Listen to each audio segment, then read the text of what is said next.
আওয়াজটা শুধু শুনুন, কত সুন্দর ভাঙছে।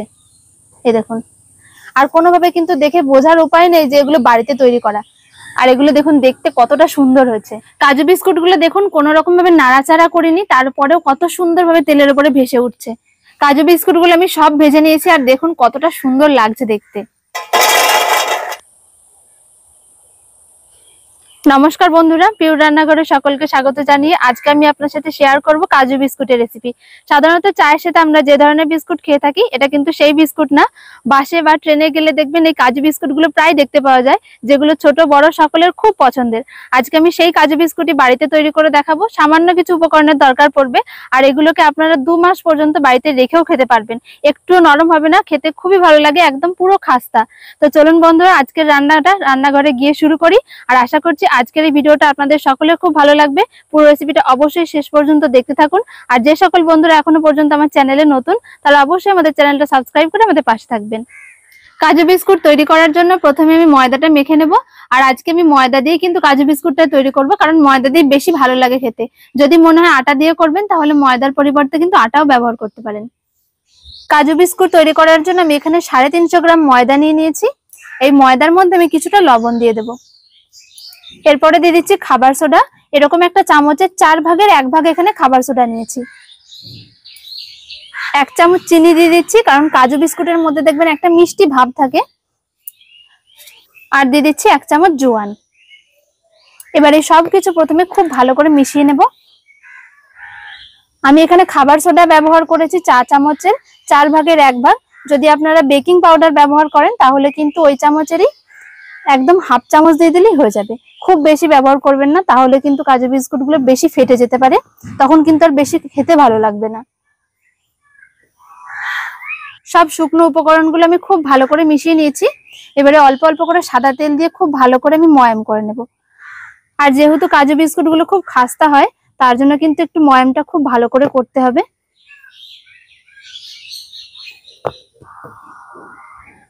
তেল দিয়ে আমি ময়দাটাকে খুব ভালো করে ময়াম করে নিয়েছি।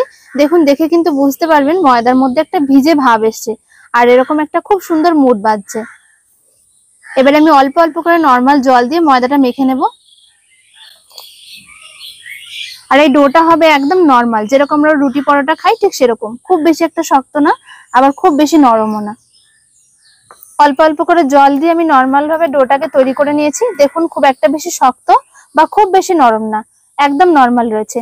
এবারে ডোটাকে আমি 5-7 মিনিটের জন্য একটুখানি রেস্টে রেখে দেবো, তাহলে যে চিনিটা দিয়েছি সেটা কিন্তু গলে যাবে। 5-7 মিনিট মতন আমি ডোটাকে রেস্টে রেখে দিয়েছিলাম। এবার আমি কাজু বিস্কুটের আকারে শেপগুলো তৈরি করে নেব। আর আজকের এই কাজু বিস্কুটের শেপগুলো দেওয়ার জন্য এরকম একটা কৌটোর মুখ নিয়ে নিয়েছি আমি। যে কোনো বাড়িতে থাকা ছোট কৌটো কিংবা বোতলের মুখ দিয়েও কিন্তু এরকম একটা শেপ তৈরি করে নিতে পারবেন। আলাদা করে কিন্তু কোনো রকম মোল্ডের দরকার পড়বে না। কিছুক্ষণ রেস্টে রাখার ফলে দেখুন ডোটা কিন্তু আগের থেকে অনেকটা বেশি নরম হয়ে গেছে। আরো একবার আমি হাতে করে একটুখানি মেখে নিচ্ছি।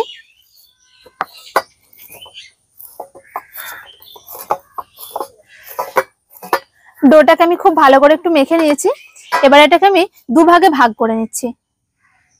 যদি বেশি পরিমাণে ময়দা মাখেন, তাহলে এরকম ভাবে একটু ছোট ছোট করে নেবেন। আমি দুটো বড় বড় লেচি কেটে এরকম ভাবে হাতে করে গোল করে নিয়েছি একটু।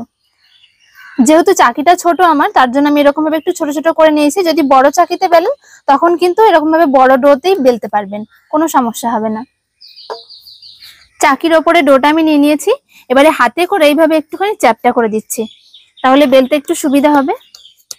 আর এটা বেলার জন্য কিন্তু কোনো রকম তেল কিংবা শুকনো আটা ময়দা কোনো কিছুর ব্যবহার করা যাবে না। যেহেতু অনেকটা ময়াম করা রয়েছে, তার জন্য কিন্তু কোনো কিছুর দরকারও পড়বে না, এটা এমনিই বেলা হয়ে যাবে।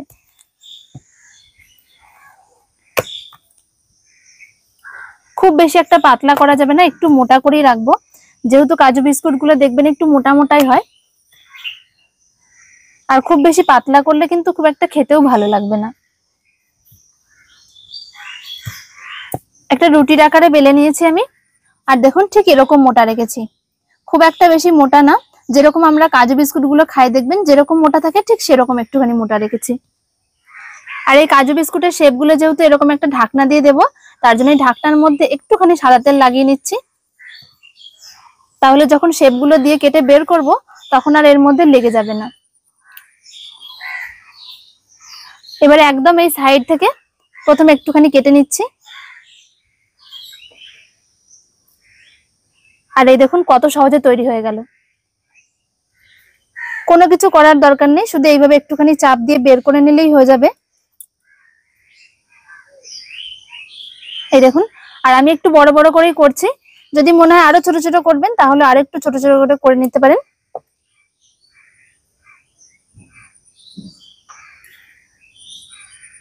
কত সহজে তৈরি হয়ে যাচ্ছে দেখুন।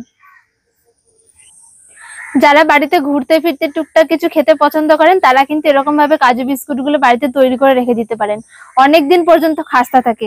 আর খেতে তো অবশ্যই ভালো লাগে। বাসে ট্রেনে গেলেই দেখবেন ছোট বাচ্চারা কিন্তু খাওয়ার জন্য বায়না করে। আর যদি বেশি করে বাড়িতে বানিয়ে রেখে দেন তাহলে বাচ্চারা যখন বায়না করবে তখনই কিন্তু দিয়ে দিতে পারবেন। সবসময় যে বানিয়েই খেতে হবে তার কিন্তু কোনো কথা নেই, একসাথে অনেকগুলো বানিয়ে অনেকদিন ধরে রেখে দেওয়া যায়। সব কাজু বিস্কুট গুলো বানিয়ে নিয়েছি দেখুন। আর সাধারণ একটা কৌটোর মুখ দিয়ে কত সুন্দর একটা শেপ তৈরি হয়ে গেছে। এই দেখুন, সব কাজু বিস্কুট গুলো শেপ দিয়ে নেওয়ার পর আমি একটা কড়াই বসিয়ে দিয়েছি, ভেজে নেব। আর তেল দিয়ে তেলটাকে একদম হালকা করে গরম করে নেব।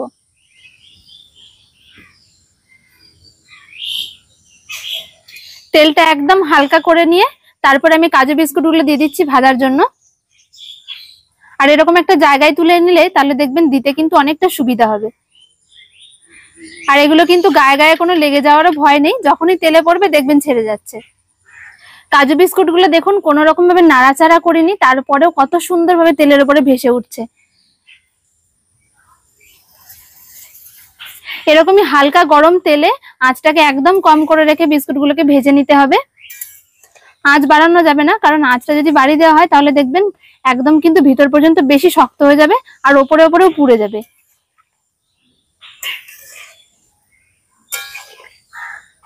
একদম লো ফ্লেমে কাজু বিস্কুট গুলো ভেজে নিতে হবে আস্তে আস্তে করে। তো যতক্ষণে কাজু বিস্কুট গুলো ভাজা হচ্ছে তার মধ্যে এই কাজু বিস্কুটের মধ্যে আমি যে মশলাটা দেবো সেটা তৈরি করে নেব, কারণ এগুলো নামানোর পর সঙ্গে সঙ্গে মশলাটা দিতে হবে, তাহলে এর গায়ে খুব সুন্দর মশলাটা বসে যাবে। হাফ চামচ দিয়ে দিচ্ছি সাদা লবণ আর হাফ চামচ বিট লবণ, যে কোনো একটা লবণও ব্যবহার করতে পারেন। 1 চামচ দিয়ে দিচ্ছি শুকনো লঙ্কার গুঁড়ো, আর খুব সামান্য একটু গোলমরিচের গুঁড়ো নিয়েছি, কারণ শুকনো লঙ্কার গুঁড়ো আর গোলমরিচের গুঁড়ো দুটোই যেহেতু ঝাল তার জন্য অল্প অল্প করে দিলাম। আর এখানে নিয়ে নিচ্ছি একটা ম্যাজিক মশলা। এই ম্যাগি মশলাটা আমি প্রায় জিনিসই ব্যবহার করি, কারণ খেতে খুবই ভালো লাগে। যদি মনে হয় অন্য কোনো মশলা দেবেন তাও কিন্তু দিতে পারেন।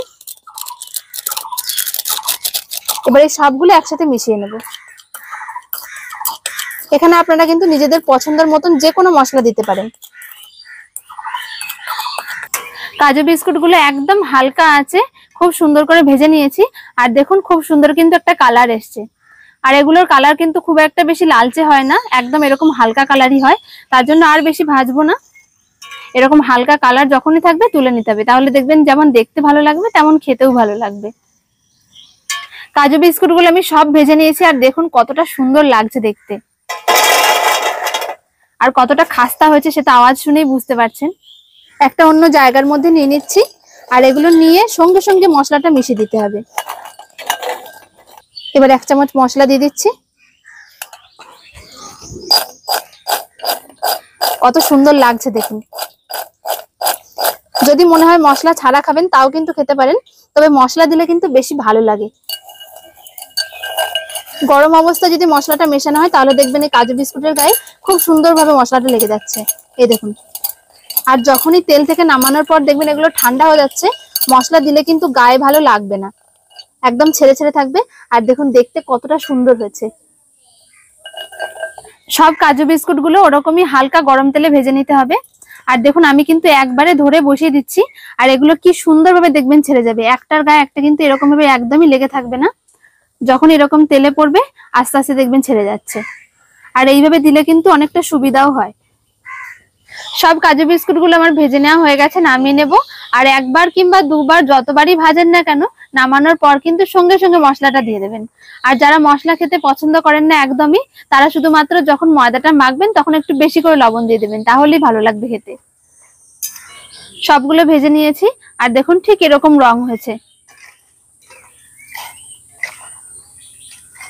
সব কাজুগুলো আমার ভেজে নেওয়া হয়ে গেছে, আর একদম হালকা আছে প্রায় 10-15 মিনিট ধরে কিন্তু ভাজতে হবে।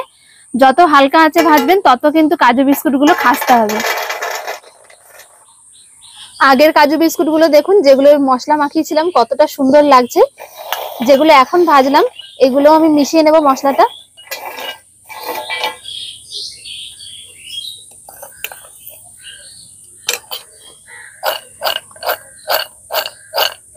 আওয়াজটা শুধু শুনুন কতটা সুন্দর হয়েছে। এইভাবে হাতে করে একটুখানি ঘষে ঘষে মাখিয়ে নেবেন, তাহলে দেখবেন খুব সুন্দরভাবে গায়ে লেগে যাচ্ছে। সব কাজু বিস্কুট গুলোর উপরে আমি এইভাবে হাতে করে একটু মশলাটা মাখিয়ে নিয়েছি। আর এগুলো দেখে কিন্তু কোনোভাবে বোঝার উপায় নেই, দেখুন এগুলো বাড়িতে তৈরি করা। কতটা সুন্দর হয়েছে দেখুন। এবারে একটা আপনাদের ভেঙেও দেখাচ্ছি। এই দেখুন ভেতরটা কতটা খাস্তা হয়েছে, একদম গুঁড়ো গুঁড়ো হয়ে যাচ্ছে। এইরকম ভাবে যদি বানান তাহলে দেখবেন এরকমই খাস্তা হবে। একদম হালকা আঁচে ভাজবেন। আর এই কাজু বিস্কুট গুলো যাতে অনেকদিন পর্যন্ত ভালো থাকে তার জন্য এরকম একটা কাঁচের বয়ামে ভরে রেখে দিচ্ছি। এরকম ভাবে ভরে রেখে দিলে কিন্তু 2 মাস পর্যন্ত ভালো থাকবে। আর অবশ্যই করে কাঁচের বয়ামে রাখার চেষ্টা করবেন, তাহলে দেখবেন বাতাসটা কম যাবে আর বেশ খাস্তা থাকবে। আর এগুলো দেখুন দেখতে কতটা সুন্দর হয়েছে, একদম পুরো দোকানে যেরকম পাওয়া যায় ঠিক সেরকম।